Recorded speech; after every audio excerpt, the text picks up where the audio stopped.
지방선거가 하루 앞으로 다가왔는데 네. 어제 부산 금정구청장 조국혁신당 민주당 단일 후보 김경지 후보 지원 유세에 가셨는데 어떤 말씀 강조하셨나요? 예, 그 부산 같은 경우는 제가 선거가 개시하기 전부터 꼭 단일화해야 된다 말씀드렸습니다. 그래서 단일화를 해서 민주당 후보로 단일화되었고 제가 민주당 요청이 있으면 반드시 가겠다고 했고요. 이재명 대표께서 저한테 전화하셔서 요청하셔서 흔쾌히 갔다 왔습니다. 물론 그 과정에서 이제 영광 곡성의 선거 캠프에서는 이 정말 하루 한 시간이 급한데 부산 가시면 어떡하냐 저한테 막 하소연하시더라고요. 근데 저는 대의에 따라 행동하는 것이 정치인의 도리라고 생각하고요. 그 부산 금정구 같은 경우는 지난 8번의 선거에서 7번이 국민의힘 계열이 구청장이 되었습니다. 그런데 그 7번 동안 국민의힘이 구청장을 했지만 지금 그 금정구 상황이 매우 나쁩니다. 그 대표적으로 노쇠화되고 쇠락한 지역이 되었습니다. 거기에 부산대학교를 포함해서 4개의 대학이 있는데 과거 부산대 인근 상권은 아주 번성했던 상권인데 제가 여러 번 가보았는데 1층에 문 닫은 곳이 너무 많았습니다. 저도 깜짝 놀랐어요. 부산대 앞이요? 네.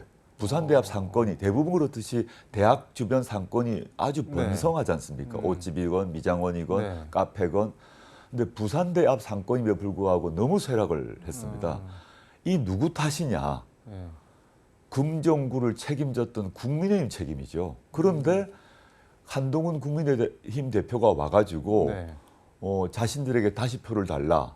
그러면서 이재명 조국을 또 심판해야 된다. 이런 얘기를 하더라고요. 그래서 제가 너무 사실 개인적으로도 분노가 치밀어서 연설에서 한동훈 대표 정말 양심 좀 있어라. 이렇게 제가 일가를 했습니다.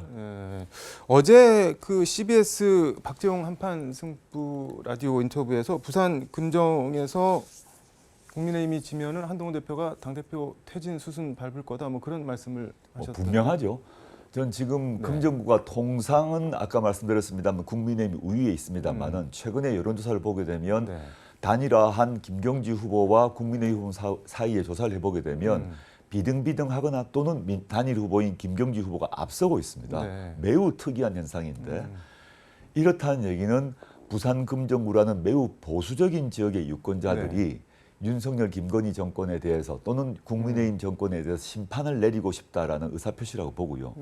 그렇게 되면 당장 용산과 국민의힘 사이에 윤석열 김건희 그리고 한동훈 두 측 사이에 논쟁이 벌어지겠죠.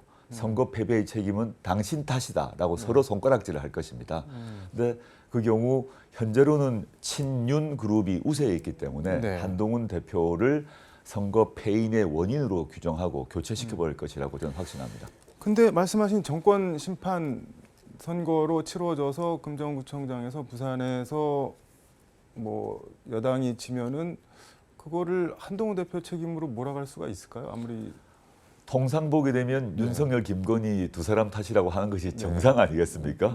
근데 윤석열, 김건희 두 분이 우리 때문에 금정구청 졌다라고 할 분이 아니죠.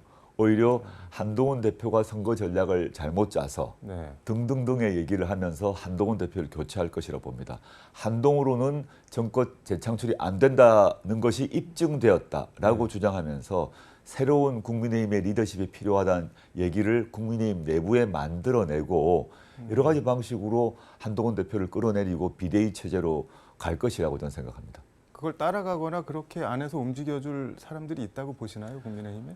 많을 거라고 봅니다. 한동훈 대표가 그 윤석열 대통령 해외 나가는 것에 배웅을 하지 않고 따로 식사 자리를 했거든요, 당일에.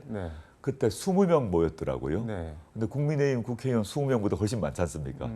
20명 아닌 사람들은 그 만찬에 참석하지 않았습니다. 윤석열, 김건희 두 사람이 결정을 하면 그에 따를 것이라고 봅니다.